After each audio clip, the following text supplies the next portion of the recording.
fait au niveau du parti, et parce que c'est pas le moment, ce n'était pas le moment vraiment qu'il puisse prendre des décisions unilatérales, des décisions non fondées, des décisions juste pour satisfaire son ego, les décisions juste pour satisfaire d'éventuels détracteurs du Rwanda, et comme ça, pour faire un petit front commun contre ce pays. Pour rappel, nous devons dire que les vraies motivations de la fermeture des frontières n'est pas que le Rwanda héberge des groupes rebelles qui attaquent régulièrement le Burundi. Une pareille décision n'est pas motivée par cela, que le Rwanda alimente ou entretient des groupes rebelles. La vraie motivation de cela est parce qu'aujourd'hui, dans le contexte actuel qui prévaut dans la sous-région, il y a des pays qui, parce que ils peinent à instaurer une gouvernance, une bonne gouvernance.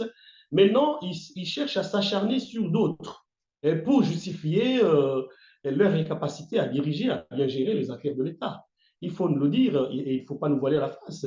Et donc, derrière cette mesure-là, il y a une situation qui prévaut au Burundi où le Burundi est au plus bas sur tous les points de vue sur le plan économique, ce marasme économique qui sévit dans notre pays, cette pauvreté qui est devenue quasiment endémique, où le Burundi n'a rien à mettre sous la dent euh, euh, pour son quotidien. Cette situation de droits humains aujourd'hui qui ternit l'image du Burundi, qui ternit l'image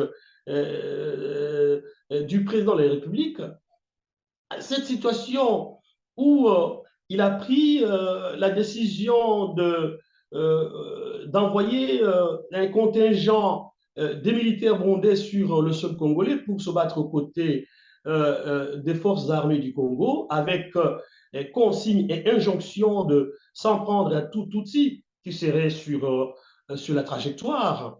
Et ça, c'est bien connu. Donc aujourd'hui, euh, euh, il peine un peu à se relever parce qu'il est tombé plus bas, parce que notre pays est tombé plus bas, parce qu'il y a un mécontentement populaire, il y a cette frustration du peuple burundais en général, il y a la honte, il y a tout un tas de choses qui font que il est tombé plus bas et pour se relever, il doit il doit se rabattre sur des gens, il doit prendre des mesures, même les plus impopulaires, parce que la mesure de fermer les frontières entre le Burundi et le Rwanda, c'est une mesure impopulaire. Nous devons rappeler que nous sommes les deux seuls pays au monde qui ont en commun la même histoire, la même langue, le même peuple, les mêmes mœurs, la même culture. Nous sommes les seuls deux pays au monde. Et nous sommes liés, nous sommes intimement liés par l'histoire.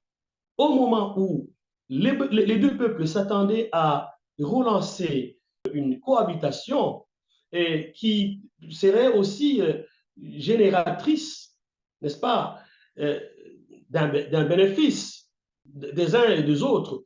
Lui, maintenant, il s'improvise avec cette décision-là pour s'attirer une certaine sympathie par rapport une certaine sympathie du Rwanda, parce que le Rwanda, le niveau du développement auquel il a accédé, ça lui attire une jalousie, si bien que le Congo aujourd'hui, pour justifier sa peine à relever une économie, pour justifier sa peine à s'assurer que la démocratie fonctionne, il cherche un bouc émissaire, tout comme Daishimi aujourd'hui cherche un bouc émissaire, parce que les Red Tabara qui ont revendiqué l'attaque, ils ne sont pas arrivés au Burundi en provenance du Rwanda. Il sait pertinemment qu'ils sont basés au Congo.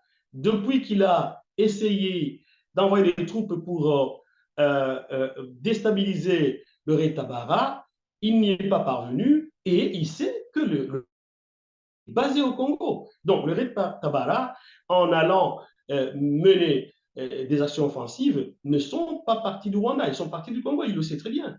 Donc, pour nous, c'est un faux prétexte. Pour nous, c'est une spéculation parce qu'il est au plus bas, parce que sa cote de popularité au Burundi comme ailleurs est au plus bas et il cherche à relever sa cote en accusant le Rwanda de tous les maux, en accusant le Rwanda d'entretenir des groupes rebelles qui font des tueries au Burundi. Donc il veut se relever avec ça, mais je pense qu'il continue à se disqualifier, à se discréditer sur l'échiquier national et même international. D'autre part, ce n'est pas de cette façon qu'on peut, du jour au lendemain, prendre une décision de fermer une frontière. Ce n'est pas de cette manière-là. Il y a une démarche appropriée où deux ministres peuvent se communiquer pour échanger des messages comme ça par le biais des notes verbales. Ce n'est pas de cette façon-là. Lui, il se lève le matin, il donne injonction au ministre de l'Intérieur de faire la communication que les frontières sont fermées. C'est ça donc l'incompétence qui s'est installée au plus haut sommet de l'État du Burundi. Et au lieu d'admettre et de reconnaître ses faiblesses, ses incompétences, on cherche à créer des situations pour faire remonter sa cote de popularité, ce qui ne peut pas marcher du tout. Et nous devons rappeler que par le passé, le Rwanda a été au chevet du Burundi. Il faut le rappeler, et ce n'est un secret pour personne. Le Burundi, sous Nkurunziza, a passé plusieurs années sans s'acquitter de ses cotisations au niveau de l'EAC. Plusieurs années d'ailleurs, il aura fallu, le président du Rwanda, verser pour le Burundi des arriérés entiers.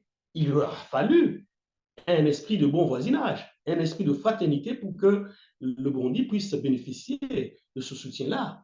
Et bien d'autres situations qui ont existé auparavant où les deux pays ont été de véritables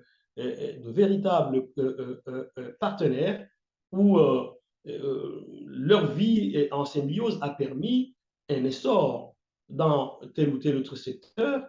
Et voilà, donc c'est lui maintenant qui, après un petit moment d'accalmie, il relance des hostilités et qu'il sache que ça ne va pas se terminer comme ça.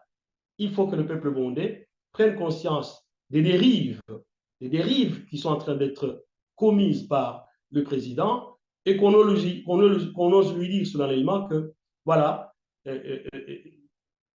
travaille plutôt correctement et redresse notre pays. C'est ça, c'est la seule voie qui est susceptible de faire remonter votre cote de popularité au lieu de s'attaquer aux gens, au lieu de s'en prendre uniquement au Rwanda, alors que le Rwanda n'y est pour rien par rapport à ce qu'il avance, comme un pays qui favorise ou qui entretiendrait des groupes rebelles pour rendre la vie des Burundais difficile.